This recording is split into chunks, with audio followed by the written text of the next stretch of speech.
वो कहते हैं ना, मंजिल उन्हीं को मिलती है जिनके सपनों में जान होती है। पंखों से कुछ नहीं होता साथियों, हौसलों से उड़ान होती है। आखिरकार इस कहावत को चरितार्थ करके अमेरिकी राजनीति में सत्ता की उस सीढ़ी तक पहुंच करके साबित कर दिया है डोनाल्ड ट्रंप ने। जी हां, आखिरकार पूरी अमेरिकी राजनीति का बाजी ही एक पल में पलट डाली डोनाल्ड ट्रंप ने। 2020 की हार को पीछे छोड़कर उन्होंने बड़े अंतर से जीत दर्ज की है।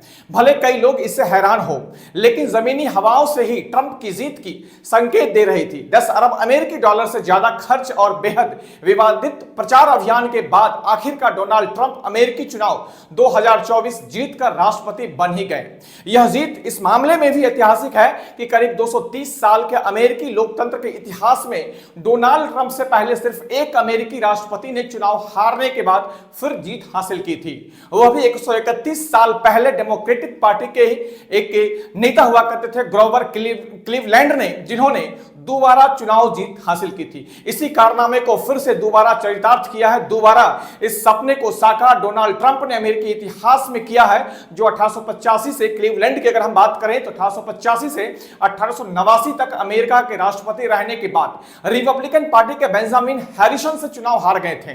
4 साल बाद वह फिर से हैरिसन के खिलाफ ही चुनाव लड़े और उन्हें भारी अंतर से मात दी थी, जब ट्रंप इस लीग में शामिल होने वाले अब दूसरे राष्ट्रपति हो चुके हैं। जी हां, हम बात कर रहे हैं विश्व के सबसे पावरफुल देश कहे जाने वाले संयुक्त राष्ट्र अमेरिका की। संयुक्त राष्ट्र अमेरिका के इतिहास में एक बहुत बड़ा दिन कहा जा सकता है इस साल का जो चुनाव हुआ है वो रहा है। चुनाव परिणाम आने के बाद डोनाल्ड ट्रंप अमेरिका के 47वें राष्ट्रपति बन चुके हैं। इससे पहले डोनाल्ड ट्रंप अमेरिका के 45वें राष्ट्रपति के रूप में अपने 4 साल के सफल कार्यकाल को पूरा किया था। याद कीजिए, जब डोनाल्ड ट्रंप दोबारा चुनाव मैदान में उतरे थे और जो बाइडेन के साथ में काफी नेक टू नेक फाइट रही थी और आखिरकार जो बाइडेन ने 40वें राष्ट्रपति पद का चुनाव इसी डोनाल्ड ट्रंप को हरा करके जीत हासिल की थी। फिर से इसी डोनाल्ड ट्रंप जब इन्होंने चुनाव से बीच से ही हट गया और कमला हैरिस को डेमोक्रेटिक पार्टी ने अपना उम्मीदवार बनाया, तो कमला हैरिस को हराने के लिए फिर से एक बार मैदान में ताल ठोकते नजर आए थे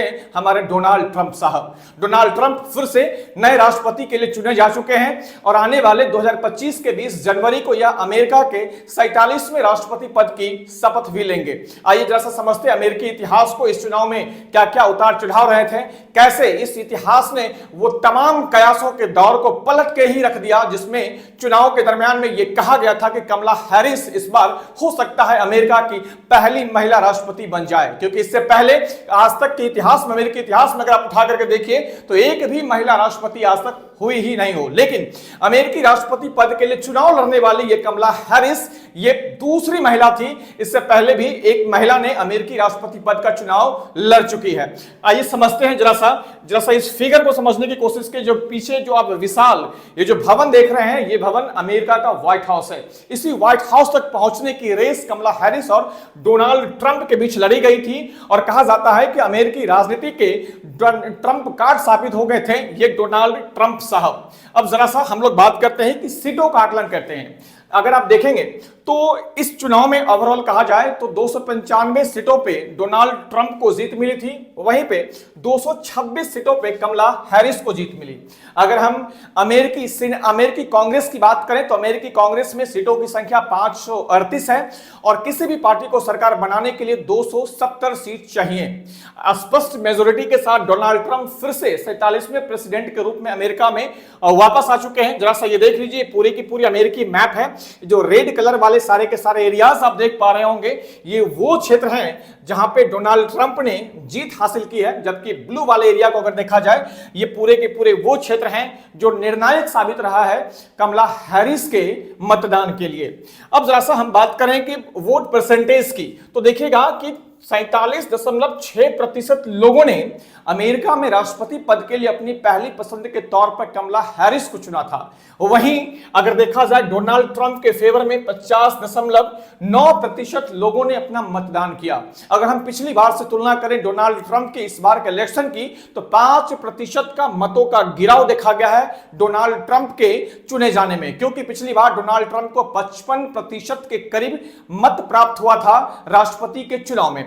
अब आगे जरा सा बात करते हैं, सारी चीजों को हम लोग आंकड़े के अनुसार देखने की कोशिश करते हैं। चलिए अब जरा सा अमेरिकी कांग्रेस की सीटों का गणित को समझिएगा। कहते हैं कि कुल 538 इलेक्टोरल कॉलेज के लिए वोट डाले जाते हैं अमेरिका में, जिसमें बहुमत के लिए आपको 270 इलेक्टोरल वोट का आंकड़ा पार करना होता है। अगर हम डोनाल्ड ट्रंप की बारे में बात करें तो जहां डोनाल्ड ट्रंप रिपब्लिकन पार्टी को इस चुनाव में रिप्रेजेंट कर रहे थे, रिपब्लिकन पार्टी के ही उम्मीदवार के तौर पर उन्होंने अमेरिकी प्रेसिडेंशियल इलेक्शन को लड़ा, वहीं पे अगर कमला हैरिस को देखा जाए तो कमला हैरिस डेमोक्रेटिक पार्टी की थी।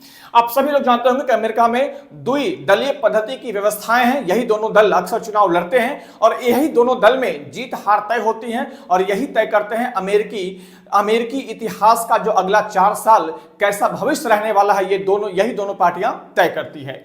उम्मीदवार के तौर पर अगर डोनाल्ड ट्रंप को देखा जाए तो ये फ्लोरिडा के निवासी थे। फ्लोरिडा जो कि दक्षिण अमेरिका का क्षेत्र कहलाता है, ये दक्षिण अमेरिकी कह सकते हैं आप इसे। अक्सर आपने इतिहास में पढ़ा होगा कि कैसे अमेरिका में जब गृह युद्ध रेसिज्म को लेकर के छिड़ा था और जब हम बात करें कि अमेरिका में जब ये सारी चीजें चल रही थी तो कहीं ना कहीं उत्तरी अमेरिका और दक्षिणी अमेरिका के रिलेशनशिप्स एक समय में काफी ज्यादा खराब हुआ करते थे। इसी दक्षिण अमेरिका से आने वाले फ्लोरिडा से रिप्रेजेंटेटिव होने वाले फ्लोरिडा से आने वाले ये हमारे डोनाल्ड ट्रंप साहब हैं। डोनाल्ड ट्रंप ने इस बार कुल मिलाकर के 295 सीटें प्राप्त करी थी। 295 सीटें इन्हें मिला। मत प्रतिशत की बात करें जाए तो 50.9% मत प्राप्त करके ये अमेरिका के 47वें राष्ट्रपति के तौर पर निर्वाचित हुए हैं। अमेरिका के 47वें राष्ट्रपति बने हैं। अगर मतों की संख्या कह दी जाए तो स्पष्ट रूप से देख लीजिए मतों की संख्या उन्हें कितनी मिली है। वहीं पर उपराष्ट्रपति की बात करें तो इस बार उपराष्ट्रपति के तौर पर जेडी वेंस को चुना गया है। आपको सुनकर के ताजुब लगेगा। जेडी वेंस की अगर हम बात करें तो इनकी जो पत्नी है वो भारतीय मूल की महिला है, तो इससे आप इस बात का सीधा आकलन कर सकते हैं कि अमेरिकी राजनीति में भारतीयों का दबदबा किस कदर बना रहता है। वहीं कमला हैरिस की बात की जाए, डेमोक्रेटिक पार्टी को ये रिप्रेजेंट करती है। इनका गृह राज्य कैलिफोर्निया है। हालांकि कैलिफोर्निया की सीट इस बार कमला हैरिस के पास ही थी और फ्लोरिडा की सीट डोनाल्ड ट्रंप के पास ही गया था। जाहिर सी बात है दोनों अपने अपने गृह राज्य में इन्होंने जीत हासिल करी है। कुल मत जो प्राप्त हुआ कमला हैरिस को ये 226 मत प्राप्त हुआ है। वहीं पे अगर मत प्रतिशत की बात की जाए तो 47.6% का मत कमला हैरिस को प्राप्त हुआ। लोकप्रियता की बात करें मतों के मामले में तो जरा सा आप देख लीजिए, दोनों के मतों में बहुत ज्यादा का डिफरेंस आपको नहीं दिखेगा, लेकिन यह स्पष्ट अब हो चुका है कि अमेरिका के अगले राष्ट्रपति कौन होंगे, तो ये डोनाल्ड ट्रंप होंगे। जरा सा अब इन चीजों को समझने की कोशिश करते हैं। 538 जो आपका कुल इलेक्टोरल वोट अमेरिका में है, इसमें बहुमत के लिए आपको 270 सीट चाहिए। याद रखिएगा, इस 538 सीटों की अगर हम बात करते हैं तो 538 सीटों को आप दो भागों में डिवाइड कर दीजिए। सबसे पहले 100 सीट कर दीजिए, फिर 438 सीट कर दीजिए। इस 438 में भी आप एक चीज यहां पर भी गौर करिएगा कि यहां पे अगर आप 435 ही लिखिए और 3 सीट वाशिंगटन डीसी के लिए सुरक्षित रखा जाता है। WDC की 3 सीट होती हैं।